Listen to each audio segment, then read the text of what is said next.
L'info du Grand Lille en continu, Céline Huret.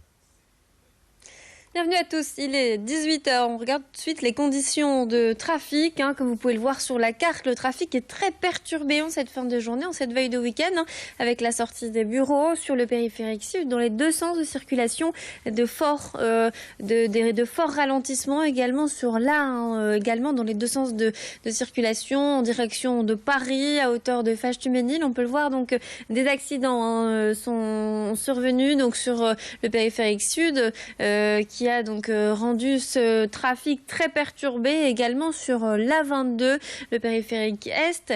Donc en règle générale, le trafic est perturbé en cette fin de journée. Faites donc attention sur les routes. Du côté de la météo, ça se rafraîchit nettement dans la région, 8 petits degrés aujourd'hui. Ce week-end, le temps devrait s'améliorer avec quelques éclaircies, mais toujours de la fraîcheur. Un point complet sur votre météo à la fin de notre journal. Un collégien sur 5 est victime de harcèlement, un chiffre qui fait froid dans le dos. Le harcèlement n'est donc pas rare dans le milieu scolaire.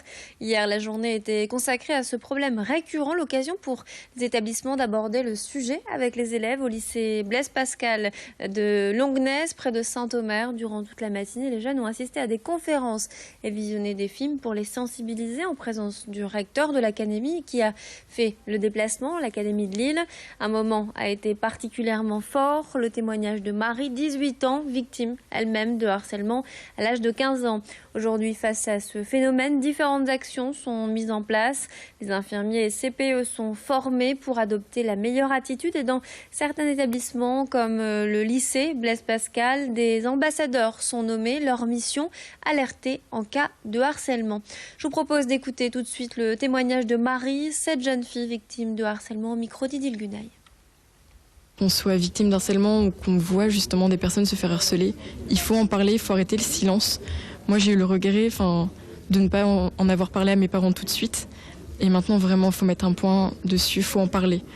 Et aider les autres, le harcèlement, stop au harcèlement parce que ça détruit des vies. Moi ça a failli détruire la mienne, j'ai pris du recul, maintenant je suis en prépa, j'ai envie de réussir ma vie. Il y a beaucoup de personnes qui m'ont aidé, ma famille, mon copain maintenant. Donc je les remercierai jamais assez, mais si j'avais été toute seule, j'aurais jamais pu réussir. Un jeune chien de 6 ans, un cocker plus précisément, a mordu son maître, un homme de 83 ans, 10 jours après que celui-ci l'ait recueilli chez lui. La blessure était grave puisque l'homme a dû se faire amputer de la main droite.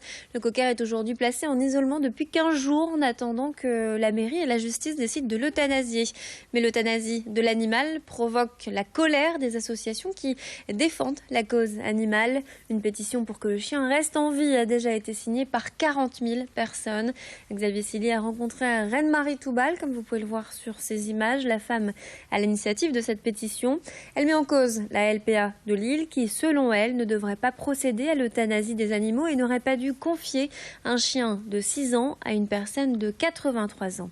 On écoute tout de suite ses propos. Monsieur est hospitalisé, je comprends qu'il a eu la main droite coupée, la main gauche, il paraît que ça ne va pas trop bien non plus. Malheur pour ce monsieur, je lui souhaite de bien se rétablir. Mais alors voilà la cause. Qu'est-ce qui a pu se passer avec ce chien? Même la LPA de Lille, les bénévoles qui ont promené ce chien pendant 8 jours ont dit qu'il était gentil, qu'il avait d'une douceur incroyable et qu'il n'y avait pas de représailles mordeur du tout. Pendant 10 jours, pourquoi ne l'a-t-il pas mordu? Il l'a eu 10 jours. Et la nièce du monsieur reconnaît elle-même qu'il n'a eu aucune méchanceté, aucune agressivité envers elle, ni rien. Le premier jour qu'ils l'ont eu, qu'elle lui a lavé les oreilles et tout. Action toujours dans le cadre de la journée nationale contre le harcèlement scolaire. Une dizaine d'assistants sociaux ont manifesté hier après-midi devant le rectorat de Lille. Leur revendication, le manque de moyens et les tensions qui se développent entre eux et les professeurs. Selon le syndicat FSU, la mission des assistants sociaux est mal connue par les professeurs et incomprise. Par exemple, les directeurs d'établissement leur demandent souvent des détails sur la vie familiale des élèves alors qu'ils sont soumis au secret professionnel. Résultat, des tensions s'installent. Et tout de suite, un sujet plus léger, une actualité plus légère, l'agenda du week-end avec Estelle Dargent de la radio Métropolis. Métropolis. Que faire ce week-end? Nous avons plein d'idées pour vous. Tout de suite, sur Grand Lille TV, c'est l'agenda. Bonjour, bienvenue dans cet agenda Métropolis. On fait le point sur vos idées de sortie pour ce week-end. Et justement, direction Lille Grand Palais pour le salon Aménago. Alors ça s'adresse à tous ceux qui veulent construire, redécorer, rénover leur habitation. Il y aura plus de 300 exposants avec une nouveauté cette année pour ce salon. Ce sont les 48 heures déco. Ça se passe ce samedi et ce dimanche. Il y aura des ateliers do it yourself pour redécorer votre intérieur vous-même. Le salon Aménago, en tout cas, c'est jusqu'au 13 novembre prochain. C'est 6 € l'entrée le week-end et la semaine, c'est un petit peu moins cher. C'est 3 € l'entrée, profitez-en. Un autre salon, une nouveauté même à Lille, c'est la Maker Faire. Ça se passe au Tripostal et c'est la première édition de cette foire de l'innovation en quelque sorte. Il y aura des industriels, des ingénieurs, des créateurs, des scientifiques. Ils vont vous présenter leurs innovations, leurs inventions, bref, les objets du futur. C'est à découvrir donc au Tripostal de Lille. Il y aura aussi des ateliers et des animations. C'est ce week-end, samedi et dimanche. Les tarifs vont de 6 à 9 € et vous retrouvez toutes les informations pratiques sur le site internet makerfairlille.com. On passe maintenant à la gastronomie. Avis à tous les gourmands, les produits du terroir et le vin sera à l'honneur au Salon du Vin de Seclin. Les producteurs et vignerons de la région, mais aussi de partout en France, se donnent rendez-vous au parc de la Ramie tout ce week-end. Ça dure même jusque lundi. Au programme, bien sûr, des dégustations. Et on rappelle que l'alcool est à consommer avec modération. L'entrée est gratuite.